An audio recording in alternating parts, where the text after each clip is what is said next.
Nobody was ready for what awaited them when Freddie Mercury's London house was initially introduced to the world. The weather was chilly. A significant change was discovered. The surroundings are different, the houses appear different, everything is different. Utterly unbelievable to accept.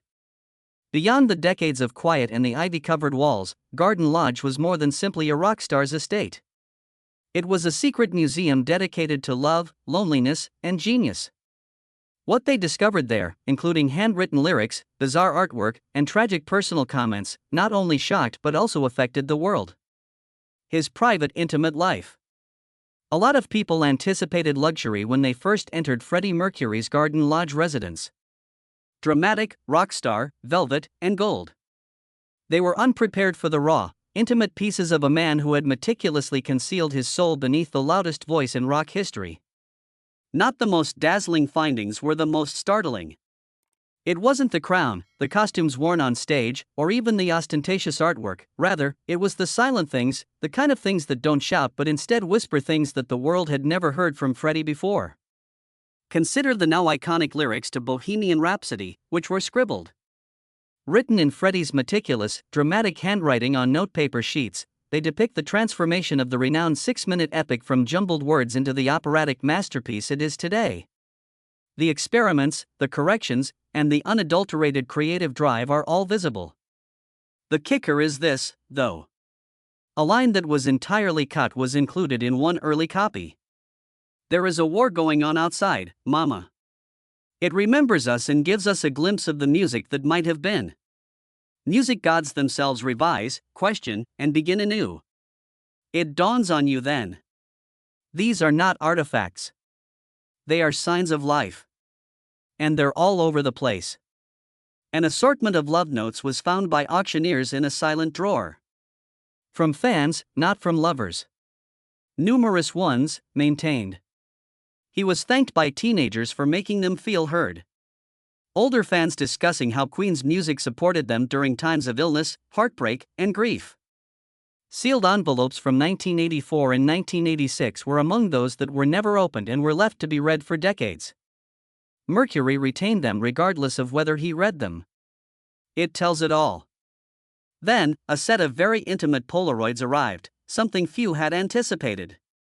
These weren't moments of rock and roll or photos taken on the red carpet. They were offstage, honest, and frequently emotional. Freddie is sleeping on a couch, relaxing in silk robes, feeding his cats, and smiling with friends. Don't pose or use makeup. Just Freddie. Unfiltered, vulnerable, and human. Mercury is seen seated at a piano by himself in one particularly poignant picture, with only a desk lamp for illumination. In 1987, the year he received his AIDS diagnosis, it was issued. There is no sign of his typical dramatic flair, and his posture seems slouched. It isn't morbid. It is personal. Despite his own mortality, this man continued to compose music. His longtime boyfriend Jim Hutton had sent him a birthday card, which was simply written, "To my love, forever." And a silver frame with an image of Mary Austin, whom Mercury referred to as his common-law wife, next to it. The two pictures remained next to each other on his bedside table until the day of his passing. This modest gesture showed that love, not the performative sort, but the true, complex, and lasting kind, was what really mattered, despite his fame and his numerous relationships. Even things that weren't emotionally charged had new significance because of their surroundings. Mercury's daily to-do lists, calls to his mother, flower orders, and Japanese prints from framers are all recorded in a little notebook. The legend instantly becomes human-sized. He's no longer the strutting icon in tights all of a sudden. He is a man who tries to finish everything before supper, a collector, and a son. Possibly the most impactful find, which brought many visitors to tears, was discovered hidden in a drawer close to his writing desk.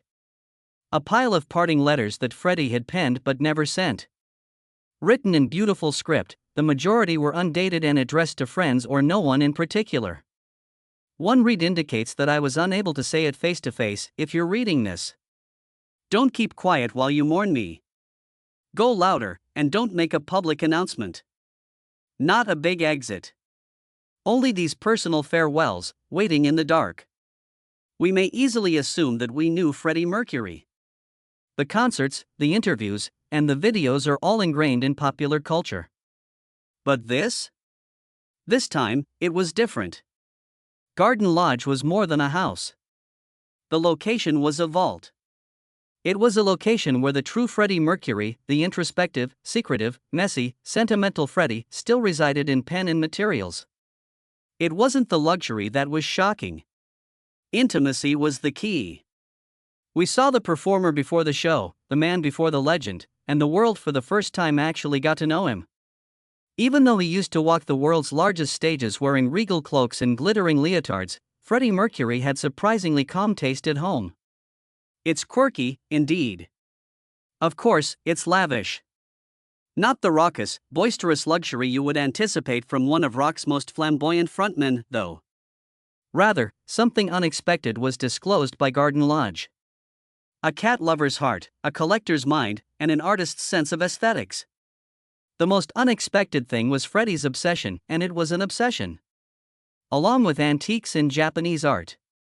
We are discussing hundreds of pieces, delicately carved netsuke, lacquerware, silk kimonos, delicate woodblock prints, small ivory or wooden sculptures, and more porcelain than a museum wing. In addition to being outstanding, his collection was worthy of a museum. The range and quality left Sotheby's experts in awe. Mercury wasn't a fling. He was well aware of what he was getting after studying curated. As a collector, I've always been captivated by the finer things in life. Japanese art has a balance and mystery, he once remarked. I can't resist. Experiencing his house was like wandering around a gallery in Kyoto, except without the paparazzi and red carpets. These objects weren't there for show. They were quite intimate. They were the outcome of years of peaceful evening travel and a sincere appreciation for fine craftsmanship. Even his dining area, where he entertained Elton John, David Bowie, and Liza Minnelli with sumptuous dinners, was designed to resemble a minimalist Japanese tea room, replete with screens, dim lighting, and flawless symmetry. It was understated. The atmosphere was calm. Perhaps the true surprise lies in that. Beneath the theatrical costumes and stadium chants was a man who yearned for peace, order, and a little mystery. Then there were the felines. Freddie Mercury was not a cat person. He revered them. 10 of them apparently lived with him at one point, each with their own room, clothing, and toys. Indeed, closets. Several were rescues. Others were presents. They were all spoilt. What are they called? Nico, Goliath, and Delilah. Lily, Oscar, Tiffany, Romeo, and others. If you find this adorable, you won't be prepared for what was discovered within Garden Lodge. His kitties were featured in elaborate gilt frames with handmade oil portraits. Their best moments were featured in a comprehensive photo exhibition on one wall. There were small sweaters, hand-painted dishes with their names on them, and, of course, Freddie's birthday cards. Innuendo's song Delilah was composed for one of his favorite cats, and the lyrics make no effort to conceal the fact. You make me very pleased, Delilah. Every time you kiss me, I lose my mind. Although it's cute, it's also revealing. They were more than just pets. They belonged to the same family.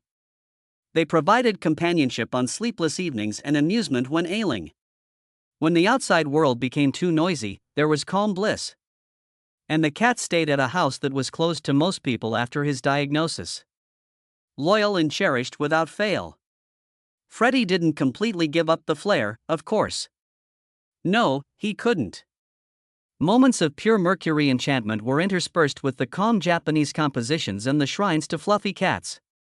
He had mirrored sunglasses, outlandish stage boots, and a velvet robe and crown that were custom-made and modeled by the genuine British monarchy.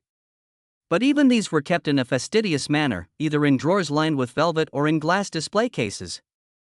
Neither were they stuffed in boxes like old costumes or thrown in closets. They were preserved, much like sacred artifacts. For Freddie, everything had purpose. That's what was so amazing about the house. It was more than a house full of belongings. The narrative was conveyed through objects. Every room was a chapter, and every object was a sentence.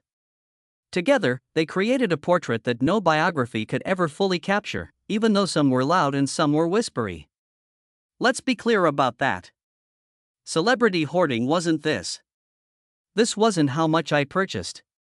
It was purposeful, carefully chosen, and quite academic. Mercury was like a friend to his belongings.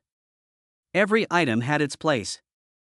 Everything was on exhibit and was appreciated and admired. His clothes were also an archive. Hundreds of finely tailored coats, silk shirts, and shoes, all sorted by occasion, designer, and color. The fashion was not limited to the performance. It was a component of his identity. At one point, Freddie made a joke about dressing up for dinner, even if he was dining alone, in case he or anybody else of importance turned up. Many fans, visitors, and even expert appraisers were impressed by how emotionally charged these collections were. You begin to comprehend someone when you observe their lifestyle, the things they chose to surround themselves with, and the things they held dear. And this was the revelation from Garden Lodge. Beneath the loud voice and brilliant showmanship was a man who loved understated beauty, who took solace in purring and porcelain, and who created a universe of meaning in each space. A performance was not all that Freddie Mercury was. His universe was curated by him. And the world finally had the opportunity to enter it because of these findings. What happened, though, when this private world, which had been so meticulously protected for decades, was abruptly made public? It was the auction that broke hearts and records. Fans around were taken aback when word leaked out that Freddie Mercury's personal things were being put up for sale. For many years, Mary Austin had kept Garden Lodge a secret haven, a private realm preserved in time. The woman Mercury once referred to as my life's love. She chose to leave the house exactly as he left it when Dad passed away in 1991, inheriting it along with everything in it. For more than 3 decades, nothing had changed. Suddenly, everything was being sold and made public. There was something special about the auction. One of the world's most prominent auction houses, Sotheby's, was involved. They didn't only tag Mercury's possessions with price tags. By curating a whole show, they transformed Garden Lodge into a cultural gathering. In the weeks preceding the 2023 sale, tourists from all over the world waited in queue outside Sotheby's London galleries for hours to see room after room of Mercury's belongings, which were arranged precisely as they had been in his house. It was unreal. The champion's handwritten lyrics, the piano he composed on, his Japanese kimonos, and even his cherished cat-themed salt and pepper shakers are all within inches of your touch. It felt as though you were into his heart or head. Then the hammer began to fall. In every way, the bidding war was astounding. Freddie sold his Yamaha Baby Grand piano, which he used to compose many of Queen's best hits, for an astounding £1.7 million. His red velvet robe and crown from Queen's 1986 last tour? In excess of £600,000. Yes, a little silver comb with a Tiffany and mustache design brought in over £150,000. He sold one of his famous theatrical jackets for around £250,000. What about those handwritten lyrics? Certain songs sold for hundreds of thousands of dollars each. While some fans wept, others celebrated. Here's the point, though, this was more than simply souvenirs. It was more than simply rock history. These artifacts were quite personal. Mercury had handled, lived with, and loved them. The sale seemed to many fans like a slow-motion burial, the last dismantling of the world Freddie created for himself. It felt like a farewell to each piece that came off the auction floor. There were contentious discussions in fan communities and online. Some thought Mary Austin was perfectly entitled to sell the goods. She had been trusted with everything by Freddie, after all. She had spent decades safeguarding his legacy. They suggested that perhaps it was time to tell the world about it. Some had a different perspective. One fan commented on Twitter, "It's like watching someone sell off pieces of someone's soul." "At least now we know him better," added another, who was more understanding. Mary herself spoke out about the decision in seldom public remarks prior to everything being put away. Since she was now in her 70s, she clarified, she did not want to entrust Mercury's property to anyone else.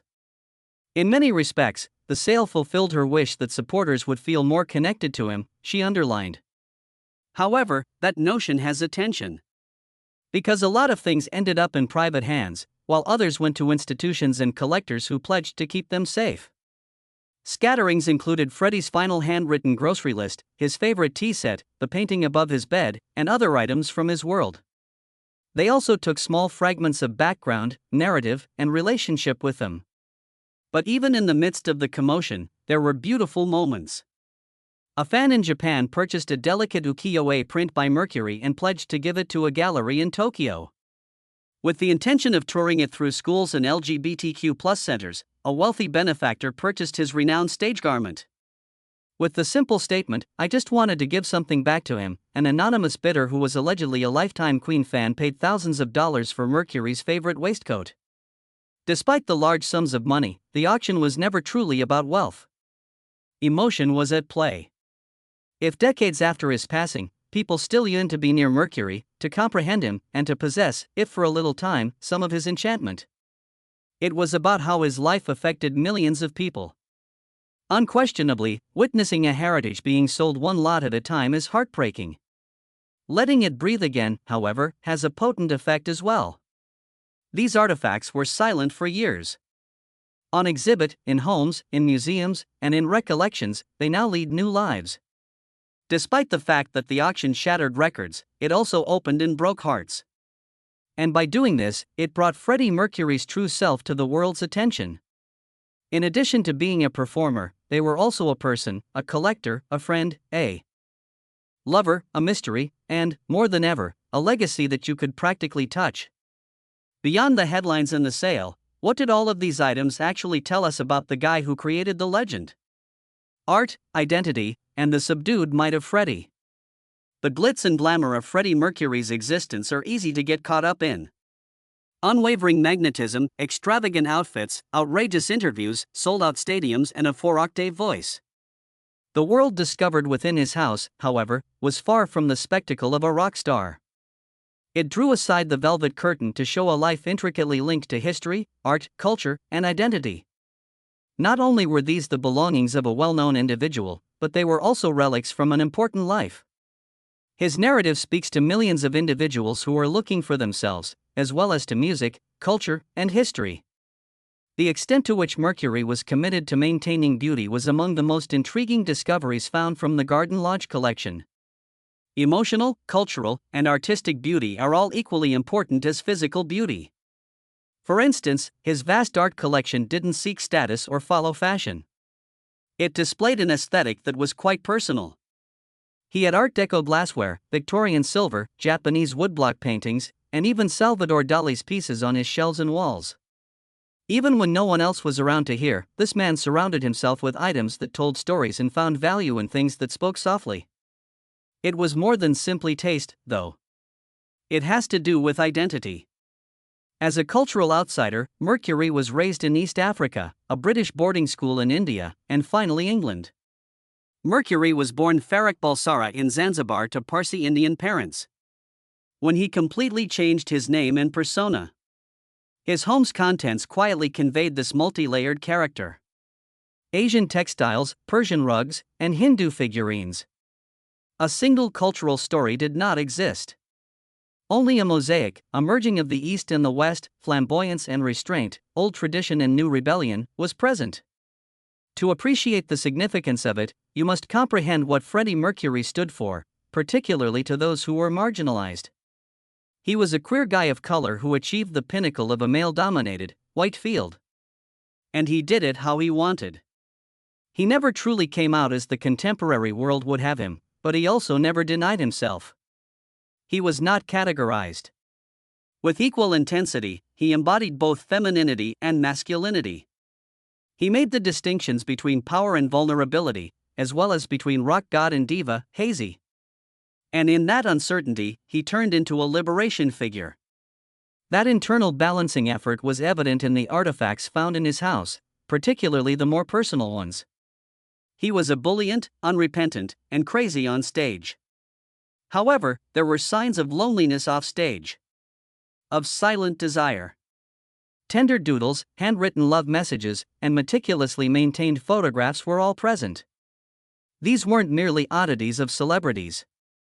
They were proof of a colorfully LGBT life during a period when being visible may be hazardous. Recall that Mercury was born and passed away during the height of the AIDS epidemic, when public figures were frequently compelled to conceal their identities due to embarrassment, fear, or negative public opinion. One day after making his AIDS diagnosis public, he passed away in 1991, which was both tragic and a watershed moment. It made people aware of the illness on a worldwide scale and made them consider the consequences of remaining silent. The price of living half-hidden, even at the top of the world, was what his house exposed. A secret letter cache, an album of unposed photos of partners, and discreet notes with intimate views were among the materials discovered. They had historical significance. They recounted how, when the public world rejected LGBT lives, they were recorded, saved, and safeguarded in private. Mercury was more than just a rock star, they reminded us. A far broader story of survival, resiliency, and resistance included him. Culturally speaking, the Garden Lodge collection also showed a man who recognized the importance of legacy, not just his own, but the legacy of all he held dear. His handwritten notes affixed to mementos, his meticulous selection of furniture, and his preservation of rare books were not only sentimental tendencies. They were storytelling actions. Mercury was aware that what he was creating could eventually be found. Additionally, he ensured that it would speak for itself. It's amazing that the items in his house were from different eras and continents, ranging from pop art from the 1980s to Persian calligraphy, from Japanese lacquerware from the 18th century to hand-drawn portraits of his cherished cats. Garden Lodge become a sort of museum unto itself, a museum of Freddie Mercury's mind, wild, brilliant, chaotic, compassionate, and unapologetically his own. Historians now consider these objects to be cultural artifacts as well as fan souvenirs. Museums have expressed interest in purchasing a few pieces to display permanently. Scholars have noted that Mercury's house provides one of the most comprehensive glimpses into the lives of a queer immigrant artist in late 20th century Britain. That is valuable, not simply uncommon. It is not just what he left behind that has cultural value. It concerns his life and the impact it had on others. The mysteries of Garden Lodge were unraveled by the discoveries made there. What's more, they made him more relatable. He was more than just a body, a voice, or a performer. A man who collected all of his fan correspondence, he took solace in the things that were beautiful. Who was concerned about his friends, who was always a son, a lover, and a seeker. One famous quote from Freddie Mercury is, "I won't be a rock star. I'll live on in mythology." He had both. However, because of the riches he left behind and the manner they were eventually shared with the world, we now know that his legend was created in quiet, seclusion, and the hallowed place of home, not just in stadiums and spotlights. After the curtain comes down, what happens to a legend whose voice wanes but whose love only becomes louder? It is at this point that Freddie's legacy transcends myth and the fans step in.